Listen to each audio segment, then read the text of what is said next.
कुंज बिहारी श्रीहरिदास, बहुत बहुत स्वागत है आपका आपके अपने YouTube चैनल पर। मैं हूं अंकित और मैं आपके लिए लेकर आता हूं बांके बिहारी और राधा रानी के कुछ ऐसे चमत्कार जो आपको हैरान कर सकते हैं। आज की जो सत्य घटना है वो है गवरिया बाबा की। ब्रज के एक महान संत हुए हैं गवरिया बाबा। गवरिया बाबा बांके बिहारी से बड़ा प्रेम करते थे और उनका नियम था कि वो बांके बिहारी जी को शयन करवाने जाया करते थे और उसके पहले जो बांके बिहारी को भोग लगता है वहाँ पर भी वो उपस्थित रहते थे।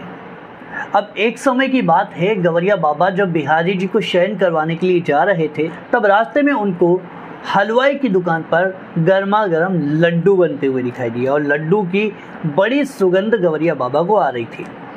अब बाबा के मन में आया कि ये लड्डू तो बिहारी जी को भोग लगने चाहिए, इतनी सुगंध आ रही है और ये लड्डू तो बिहारी जी तक पहुंचने ही चाहिए। अब गवरिया बाबा वो लड्डू लेने के लिए रुक जाते हैं और तभी बिहारी जी के मंदिर में बिहारी जी को भोग भी लगाया जाता है। अब गवरिया बाबा जब लड्डू लेने के लिए रुकते हैं तो उनको बिहारी जी के मंदिर तक पहुंचने में देरी हो जाती है और बिहारी जी को उस समय अब भोग लग रहा होता है।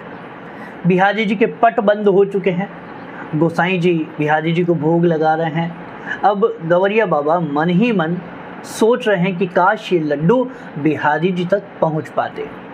अब गोसाई जी से गवरिया बाबा ने उस समय कुछ नहीं कहा, वो वहीं बिहारी जी के मंदिर में एक जगह बैठ गए और उन लड्डुओं को लेकर आंखें बंद करके बिहारी जी का ध्यान करने लगे। अब संतों की लीला और भगवान की लीला तो संत और भगवान ही जानते हैं, भक्त और भगवान ही जानते हैं। अब ये सब कुछ चल ही रहा था कि अब गोसाई जी बिहारी जी का पट खोलना चाहते हैं, बिहारी जी का जो दरवाज़ा है वो खोलना चाहते हैं, लेकिन ये क्या, बिहारी जी का वो दरवाज़ा खुल ही नहीं रहा। काफ़ी प्रयास गोसाई जी ने किया लेकिन वो दरवाज़ा खुलने का नाम नहीं ले रहा। अब और गोसाई जी को बुलाया जाता है। अब बिहारी जी के मंदिर में हल्ला हो गया कि बिहारी जी का पट नहीं खुल रहा, बिहारी जी का जो दरवाज़ा है वो नहीं खुल रहा। सभी लोग जोर लगा रहे हैं लेकिन बिहारी जी का दरवाज़ा खुलने का नाम नहीं ले रहा है। तभी वहाँ पर एक संत और बैठे हुए थे, वो ये सारी लीला देख रहे थे। वो गोसाई जी के पास जाते हैं और वो कहते हैं कि आप देख रहे हो सामने गवरिया बाबा बैठे हैं आँख बंद करके, आप एक काम करो, गवरिया बाबा के पास जाओ और उनको ये सारी चीज़ें कहो, देखना दरवाज़ा ज़रूर खुल जाएगा। अब गोसाई जी ऐसा ही करते हैं। गोसाई जी गवरिया बाबा के पास जाकर कहते हैं जय बिहारी जी की। गवरिया बाबा अभी भी नहीं उठ रहे। अब गोसाई जी थोड़ा और जोर से बोलते हैं जय बिहारी जी की। गवरिया बाबा अभी भी नहीं उठ रहे। अब गवरिया बाबा को झकझोरा जाता है, हिलाया जाता है। अब गवरिया बाबा की जो समाधि थी, गवरिया बाबा का जो ध्यान था वो टूट चुका था। गवरिया बाबा कहते हैं जय हो जय हो जय हो, ये कहकर गवरिया बाबा वहाँ पर से खड़े हो जाते हैं।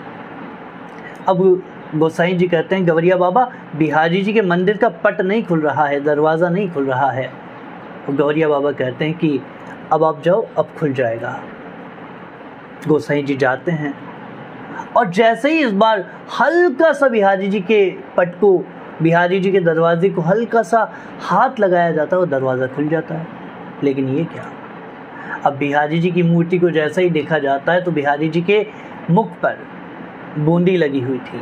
अब गोसाई जी सोचते हैं कि बिहारी जी को हमने लड्डुओं का भोग तो लगाया नहीं, फिर इनके मुख पर ये बूंदी कैसे आ गई, वो समझ नहीं पाते हैं। लेकिन वो कहते हैं कि बिहारी जी की लीला बिहारी जी ही जाने। अब बिहारी जी के दर्शन वहाँ पर भक्तों को करवाए जाते हैं, लेकिन अब गोसाई जी के मन में यही बात चल रही है कि ये बूंदी कहाँ से आई।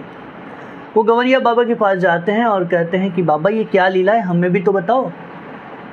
गवरिया बाबा कहते हैं कि मैं बिहारी जी के लिए बूंदी के लड्डू लाया था, लेकिन जब मैं यहाँ आया तो बिहारी जी के तो भोग लग रहा था, तब मैंने ध्यान में बिहारी जी को भोग लगाया और बिहारी जी लड्डू पा ही रहे थे और मैं उनका मुख साफ करने ही वाला था कि इतने में ही आपने मुझे जगा दिया और मैं उनका मुखमंडल भी साफ नहीं कर पाया। अब जैसे ही गोसाई जी ने ये लीला सुनी गोसाई जी के रोंगटे खड़े हो गए, गवैया बाबा के रोंगटे खड़े हो गए और दोनों अब मस्ती में बिहारी जी को निहारे जा रहे हैं। बांके बिहारी की जय घोष दोनों किए जा रहे हैं। और सत्य है, ठाकुर जी भक्तों के साथ ऐसी ऐसी लीलाएं करते हैं कि उन लीलाओं को समझ पाना हर किसी के बस की बात नहीं है। लेकिन जो बांके बिहारी से संबंध स्थापित कर लेता है, जो बांके बिहारी को अपना सर्वस्व मान लेता है, उसके साथ बांके बिहारी कोई भी लीला करने के लिए तैयार हो जाते हैं। अगर आपके पास बांके बिहारी या राधा रानी से जुड़े हुए कोई भी अनुभव हो और आप चाहते हैं कि उन अनुभवों को आप भक्तों तक पहुंचाएं, तो आप हमारे इंस्टाग्राम पर वो अनुभव शेयर कर सकते हैं। लिंक हमने डिस्क्रिप्शन में दे दिया है। और अगर आप लोग हमारे चैनल पर नए हैं और हमारे चैनल को सब्सक्राइब नहीं किया है तो जाइए चैनल को सब्सक्राइब कीजिए और बेल आइकन पर क्लिक कीजिए। कुंज बिहारी श्री हरिदास।